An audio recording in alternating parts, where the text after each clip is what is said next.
มื้อนึงในจักป่องมาไงในจักแก้วเต็มละเปลี่ยนได้ป่ะเนี่ยใส่กระตุกให้มันเต็มป่ะเจ้าเคยกินเองว่าจะตกฮะมาดีทุกคนเนาะวันนี้พอกับ2มาเข้าไปพี่น้องวันนี้มายามไม่ใหญ่อีกแล้วทุกคนฮะบริล็อกมายามไม่ใหญ่อีกแล้วก็คือมาส่งพอเนาะทุกคนมาส่งพอมากวดแล้วก็ถือโอกาสมาพาพอมาเฮือนไม่ใหญ่เลยเนาะทุกคนเพราะว่ามันก็บ่ใกล้เนาะจากปากเสก็ประมาณ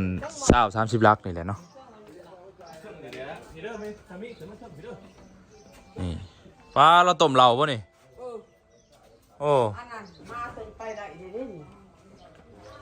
ต้มเราอีกเมาแล้วสะ ไม่ไงให้เราต้มเราทุกคนนี่โอ้มันหน่อยออกโอ้หน่อยเท่าน้อยเนาะเขาทำสิได้นี่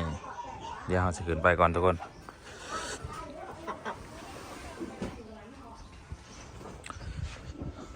เอามากกับปุกิแต่ผุนเนาะข้างโดนเติบเลย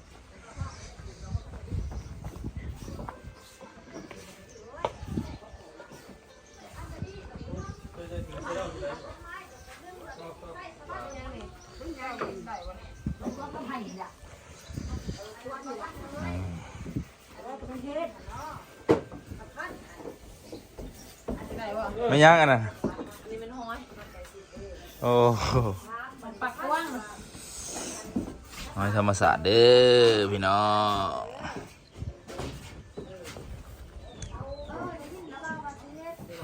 โอ้อาหารอะไรจังวะอดเอาขั้นปากอดเอานะไม่ทำนี่เนาะมึงบ่อันส่งไปหัวกูแตกค่ะเอาหัวแตกข่าวบดโอ้ลูกชายเห็นบ่เฮ้ยโอ้ครั้งแรกจ้ะเขาก็ติดตามกันเลยเนาะโอ้ก็คือไม่ใหญ่นี่เราล้มเนาะหัวเราบาดน้อยนึงลูกชายแล้วเบิ่งคลิปหรือลูกชายแล้วว่ามึงบ่ไปส่งหัวกูแตกนี่อาหารสื่อมาเด้อทุกคนเรามึงบ่กูส่งเอาแต่ส่งไปคนบ่แต่มัวลง YouTube มาส่งมัวส่งคนไปลงได้เพราะเขาหาจะว่าไม่ทำพี่เขาหาจะบอกมันยังเขาหายที่เขาทำบอกเขาว่าเนี่ยเขาว่าเขาว่าล่มบ่เป็นยังจึงล่มโอ้เขาไปเอาพื้นไปเอาป้าเห็ดยังพื้นเขาเบิ่งคลิปเซยเนาะให้เราใช้เจียมเลยเขาก็เบิ่งเซยเนาะเขาเบิ่งเซยสิกูจะไม่ใส่มื้อนี้ให้ไปเพื่อนนั่นก็กินหอยแค่ตะไคร้บ่หอยเขามาแต่เสกองบ่นี่อาหารเราซื้อมาหอยเสกองไปครับกินข้าวแล้วก็ต้มเขาต้มเล้าขี้มันเกลือมูมันยังขี้มันบ่เอาเมื่อก่อนเห็ดขี้เรากินก่อนโอ้ออกแห้งแล้ววันนึงนี่ออกกระสาเมื่อได้กวดนี่3 ให้มันเสียดายจักป่องมันเสียดายจักป่องฮะจะเห็ดคล้ายป่ะดิให้ใจด้านกำเพิ่นโอ้เห็ดกำเอาว่ากำเพราะว่าตกโอ้เห็ดไม่ให้พี่น้องนะพี่น้องเพราะว่า3คืน4คืนเบิดแล้วเบิดไหนล่ะเบิดที่ปลายเบียร์เขากินเบียร์เปลืองร้านมาต้มเราให้เขากินมั้ง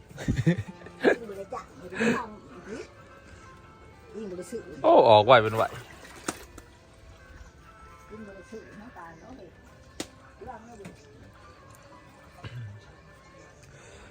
โต๊ะนี่เป็นเขาป่ะนี่เขาอยู่ในนี่ได้เต็มบ่เครื่องเดียวเนาะแล้วก็เอาน้ำใส่เทิงนี้แล้วมันก็ออกมาโหลดบ่เนี่ยมันถืออะไรห้างนี่มันเลยหักโอ้อายมันเนาะห้างอายมันก็ย่อยฉันขอยยังไม่เคยเห็นเถื่ออะไร เห็นอยู่ดอกแต่ข้าวต้มแต่ว่าบ่เคยเขาเหนี้ยวเนาะ เดี๋ยวขาหน้า นี่ไงต้มเหล้าทุกคน ขาหน้าขาเปลี่ยนขาหน้า โอ้เขาเดียวมันก็บกอย่างนี้เนาะ มาที่ปัวเปียช้ามากเอา แล้วจะป่องก็ใช่เลย นี่ นี่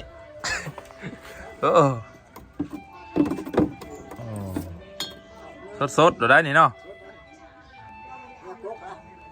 ดมมันก่อน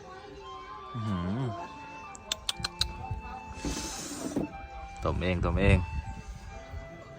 เราข้าวสโลนี่เราข้าวเมืองคง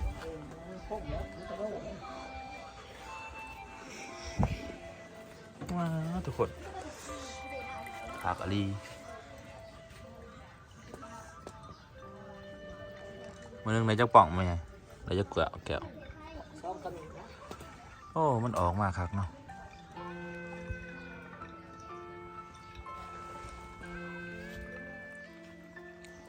เต็มแล้ว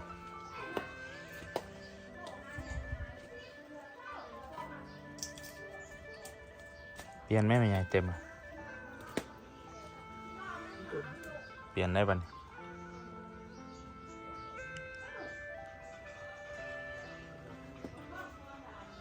มาตึกบ่ เอานะมา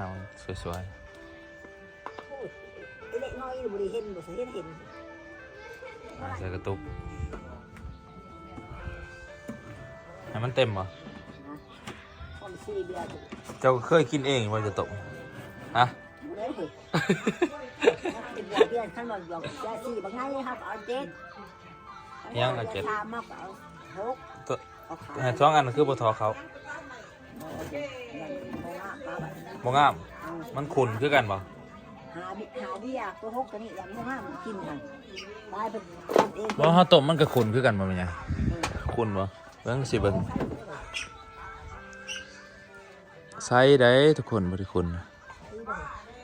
เพราะมันเป็นอ้ายเนาะหากแต่ว่าบ่เคยกินเองเนาะ ซื้อเบียร์ให้ซื้อเบียร์ซื้อเบียร์ตัว ป่องหนึงเขาเต็มอันนี้เขาคายเท่าไรอันนี้ฮะแพงเติบได้เนาะ นี่ลูกสาได้หน่อยหัน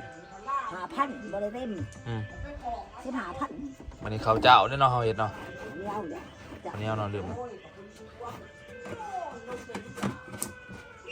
มันเต็มการหนึงอันนี้ก็ห่วย 2-3 แสนบ่จักเนาะ 3 แสนผู้ใดทุกคน เต็มการตัวนี้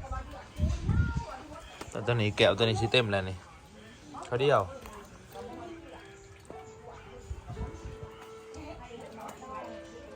นี่น้ำเขาน้ำจากการต้มเราอะไรเนาะทุกคนที่แม่เขาเฮ็ดขายตอนนั้นเขาว่าขี้เราแม่นยังขี้เราเขาว่าเนาะขี้เราก็คือ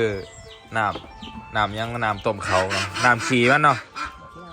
น้ำบ้านเขาน้ำขี้เราทุกคนเขาสิเอาไปเอาเมื่อเฮ็ดใส่บกฮุงแล้วก็ใส่ผักใส่ยังใส่เกลือไปเดี๋ยวไปนัวแล้วก็ เอาขายทงขาย กิน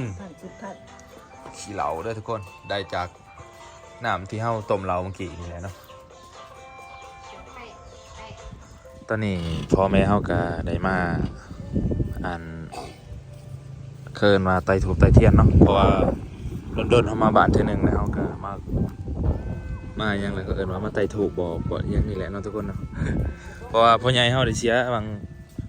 2 ปีเนาะ2 ปีกว่าแล้วเนาะทุกคนครับแม่ของแม่ใหญ่แม่เฒ่านี่มันอันนี้แม่นวัดบ้านโซโลหน่อยเด้อทุกคนเฮาบ่ว่าเฮาสิขี่รถใกล้หรือว่าเฮาสิจังไดก็อย่าเนาะเวลาเฮามาแต่บ้านเฮาต้องห้องบอกเพิ่นว่ามาแล้วเด้อพ่อใหญ่แม่ใหญ่หั่นนะพี่น้องมันเป็นประเพณีหรือว่าฮีตของเนาะที่เฮาต้องได้ขอบอกเพิ่นเนาะถ้าเฮาได้มาเนาะนี่ก็สิโกหกแน่นอนนึงเนาะ คันเฮาได้มาบ้านด้นๆเทื่อเนาะเฮาก็ต้องได้ขอบอกเพิ่นหน่อยนึงทุกคน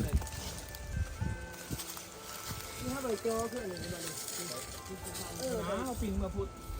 ออกเอาก็มีหัวมันก็ใส่นี้ไม่ใช่ได้ชัญญากับเราแต่ท่านจะได้ดูชัญญานี่ กินกระไรกับบอกตีเด็กค่ะ อันนั้น ชัดตี โคตร เอามาให้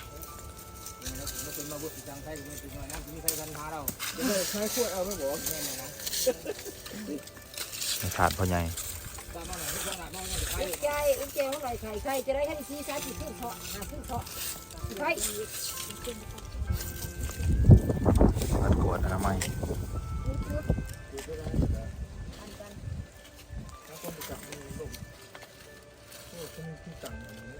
ตั้งผู้ก็ไปทำบัวกินข้าว ในพิซซ่า ตัวท้องงวยกันนี่แค่ไหนเนาะก็โตน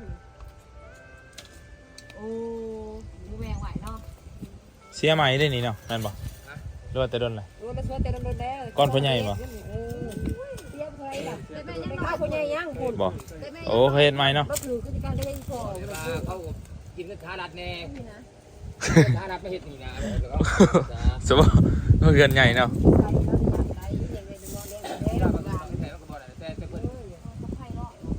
กระดูกหน้าไปธรรมดาเขานี่เนี่ยกระดูก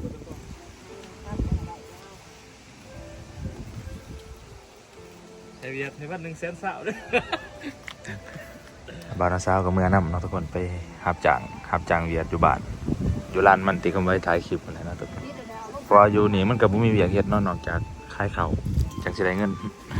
นี่แหละทุกคนเลยที่ของประเพณีที่เฮาถิ่มป้าบ่ได้เนาะทุกคนเนาะก็คือถ้าเฮาได้มาบ้านมาหยังก็เฮาต้องได้มาไต่ทุกข์ไต่เทียน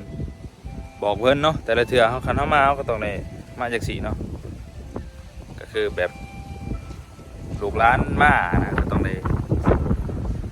มาขอมาบอกไต่ทุบไต่เทียนมันยังมาแวะดาวเรืองเนาะมาแวะหน่อยหนึงกินสมจะได้โหซึกจะได้ภูมิใจร้ายว่าจะได้กินมะม่วง แซ่บอยู่ป่ะมาเด้อทุกคนกินสมได้อันนั้นมาน้ำเนาะเปิดอันน้ำไม้สมหรือว่าน้ำไม้ดอง มาสบานเขาเอง มาแต่บ้านไม่ใหญ่กับสิประมาณนี้ได้พี่น้องเอ้ยได้เขาได้น้ำเมื่อแล้วก็นาบ่าวเมื่อน้ำกับนาสาวเมื่อทำงานกวนมันเนาะลกมันกวนมันพุ่นแหล้วบ้านเฮาพุ่นแหละเพราะว่าทั้งบ้านนี่ก็ท่านบริเฮ็ดหน้าเฮ็ดหยังท่านบริเฮ็ดหน้า จะนอน ท่านบริเฮ็ดหน้ามีหยังมีเนี่ยมีแต่อาศัยเฮ็ดหน้าเนาะกินข้าวอย่างเดียวเนาะ ครับแท่งมาเถอะ แต่ว่าเฮ็ดมันเฮ็ดหยังบ้านเฮาก็ยังว่าพอมีอยากฟ้องมีงานแน่ทางนั้นทางทงมันก็ต่างกับทางดงเนาะนี่แหละทุกคนมาตลาดดาวเรืองมาส่งแม่ซื้อของหน่อยหนึงเนาะก็ได้เป็ดน้ำไหนนี่เป็ดได้นี่เป็ด3 โต250,000คนตัวเอง250,000บรรยากาศตลาดดาวเรืองก็รถติดตอนนี้ไปบ่ได้เลยเบิกนั้นเนาะนี่ทุกคนคำว่าตัดภาพบรรยากาศมาหอดเทือนเลยเนาะทุกคนเนาะเพราะว่าไปส่งพอเนาะทุกคนไปส่งพอไปกวดเนาะไปต่อย่าที่ปากเซ่แล้วก็ กวดทุก10มื้อ สบายดีจ้ะยายเฉลีแล้วก็ สบายดีพี่น้อง บริไปน้ำซ้ำทุกคน หน้าจืด เป็นยังไง ถ่ายยังเบิด ก็คือไปส่งพอไปกวดไปต่อย่าเลยเนาะทุกคนไปเสกเบิงเนาะเพราะว่าแต่ละอาทิตย์เขาต้องได้ไปทุกคน 2ทิศ ช่องเทศบ่เท่านั้น 10มื้อ 10 มื้อเนาะเทื่อหนึงคำไว้ก็ลืมอาทิตย์หนึงเทื่อหนึง10 มื้อต้องได้ไปเอายาเทื่อหนึงเนาะทุกคนคันว่าเฮาบ่ไปก็ยาก็เบิดยาที่เฮากินเฮาก็ต้องไปต่ออยู่คลินิกอีกแล้วก็เลยว่าพาพอไปเมื่อยามไม่ใหญ่เลยเนาะทุกคนเนาะ บัดสโล เมื่อบ้านโซโล่หน่อยที่เฮาไปกับยายสิริกับน้องปุกกี้ในตอนตั้งช่องในปุกกี้ใหม่ๆเนาะเข้าไปนี่แหละทุกคนเป็นภาพบรรยากาศกะไปหอดบ้านกัน เมื่อเกี่ยวเขา ไม่ใหญ่ก็ยิ้มเป้ยดีใจอยู่เนาะลูกไปเพิ่นลูกเพิ่นพยายามในแม่เข้าไว้ก็บ่ได้ไปหาเพิ่นก็ด้นได้ทุกคน ชอดปี เกือบปีบ่จักบ่ฮอดปี หอดนัก ใหญ่เสียฮอดปีแล้วบ่ไม่ใหญ่พอ ๆโว้ยจะนอนกับหอดแน่บ่รายเดือน นี่แหละทุกคนไปเก็บภาพบรรยากาศที่อยู่บ้านสโลเนาะเพิ่นก็ต้มเหล้าอยู่ได้หั่นอย่านางต้มเหล้า เอายังได้กินยังไปต่อนะ เอา โอ้ไปกินน้ำ ซีนหมูแม่แล้วซื้อซีนหมูไปให้โลนึง นี่แหละพี่น้องกับอีต้นเพิ่นเนาะเป็นไงก็อยู่ผู้เดียวอยู่กับร้าน เดี๋ยวนี้อยู่กับร้านแต่ว่าน้าสาวกับน้าบ่าวอันเฮ็ดหน้าเนาะเขาก็เฮ็ดหน้าเขาตักอ่ะแต่ว่ามาเฮ็ดงานทางนี้อีกเนาะคันว่าอยู่บ้านก็บ่ได้เฮ็ดหยังทุกคนอยู่บ้านของแม่ใหญ่เฮ็ดอาศัยแต่เขาอาศัยแต่คันบ่มีหน้าคันบ่ได้เฮ็ดหน้าก็บ่ได้เฮ็ดหยังเฮ็ดแต่เขาอย่างเดียวอาศัยขายเขานะขายเขาแล้วไปซื้ออาหารการกินทางทงเนาะ ปี พี่ ห น้ นึ่ อง งสองสามล้านแล้วอะ ทางทงก็มันสิต่างกับบ้านเฮาเนาะบ่ต่างต่างกับบ้านทางดงเฮานี้เนาะทางดงเนี่ยแบบอันอยู่ทางเฮาทางดงทางบ้านแม่ใหญ่เฮาทางทงเนาะทุกคน ทางทงข้างไป และมันสิอุดมสมบูรณ์กว่าทางนั้นเนาะยายเนาะมันก็สิมีหมางใหม่หมางยางลายแน่ทางบ้านเฮามีปลูกมันปลูกหยังมันก็งามทุกคนคันว่าทางบ้านแม่ใหญ่หั่นปลูกได้แต่เขานั่นแหละ โอ้คือบ่เก็บใบขี้หูดมานี่ เก็บอยู่ผักปลูกแนวอื่นก็ได้อยู่แต่ว่ามันสิบ่งามนะทุกคนคือมะกล้วยมะลำไยมะข้าวโพดอีหยังต่างๆนี่ทางบ้านนะครับบ้านคำไว้นี่สิหลายเนาะหอดฤดูหอดยามแต่ว่าทางบ้านไม่ใหญ่หั่นบ่มีบ่มีแต่กองแห่งคำไว้นี่ก็ไปขายเครื่องขายกล้วยขายหยังก็เอาแต่ทางดงเฮานี่ไปขายอยู่ทาง ทางทง ทงหันเอาไปให้เอาไปขายเอาไปแลกอีหยังนะทุกคนเอาไปแลกเขาสมมุติว่าเฮามี กล้วยมังคุงเขาก็เอาไปแลกเขาทางนั้นตะกี้เนาะแต่ว่าเดี๋ยวนี้ก็สีส่วนน้อยเนาะก็สีบุมีเนาะนี่แหละทุกคนเลยเป็นภาพบรรยากาศไปส่งพ่อไปกวดแล้วก็พาแม่เนาะจะบอกแหละกับพาแม่ก็ไม่เองไปหาแม่เพิ่นไปหาแม่เพิ่นแท้ ไม่ยามบ้าน ๆพ่อใหญ่ก็เสียได้2 ปีป้ายแหละก็คือเห็นในคลิปอะไรทุกคนเลยทำไมก็ไปไต่ถูกไต่เทียนบอกตามอีตามของประเพณีทุกคนเลยทำไมก็แสดงลามาจากพี่น้องเนาะคลิปนี้ก็สิประมาณนี้แหละทุกคนมาหอนเถื่อนแล้วยายเฉลีแล้วก็อยู่ผู้เดียวจนค่ำมาแล้วก็ไปเลาะตลาดน้อยนึงเนาะไปซื้อเครื่องแม่ก็ไปซื้อเครื่องเพื่อสิเอามาขายให้น้องๆนักเรียน เอาไปคือว่าคำนี่เนาะ เอาไปเพื่อสินั่งอันนั้นอีก นั่งอีสัง นั่งยูโซโลอีกเดินกำอีกเด้นั่ง นั่งคอย นั่งพอยนั่งโซกันน้อยนึงเลยก็ซื้อเครื่องอยู่ตลาดดาวเรืองอีก แล้วก็ไปเหมือนกันกัน ไปคือกันเอาทุกคนจะได้กับฝากพี่น้องเป็นกำลังใจคือเก่าเนาะทุกคนเนาะพอกันคลิปหน้าพี่น้องหรือว่าอีพีหน้าเนาะเอาสิจะเป็นอย่างไรสิไปอย่างไรก็ยังบ่ต้นหัวอนาคตเนาะทุกคนเนาะชีวิตคนเฮามันก็บ่มีหยังแน่นอนเนาะมันบ่มีหยังเป็นแน่นอนเนาะทุกคนบางทีเฮาคิดไว้ในหัวเฮาว่าสิไปบ่นั่นสิไปบ่นี่บางทีมื้ออื่นตอนเช้ามาโอ้เฮาบ่ได้ไปบางทีมันก็สิผิดแผนเนาะเอาค่ะนี่แหละทุกคนเอ้ยขอมอบใจพี่น้องที่เข้ามารับชมเนาะจะได้การฝากพี่น้องกดไลค์กดแชร์คือเก่าพี่น้องพอกันคลิปหน้าสำหรับคลิปนี้ทำไมขอโทษไปอาบน้ำนอนก่อนทุกคน น้ำบ่อาบตัว นอนเลย บ๊ายบายพอกันคลิปหน้าทุกคน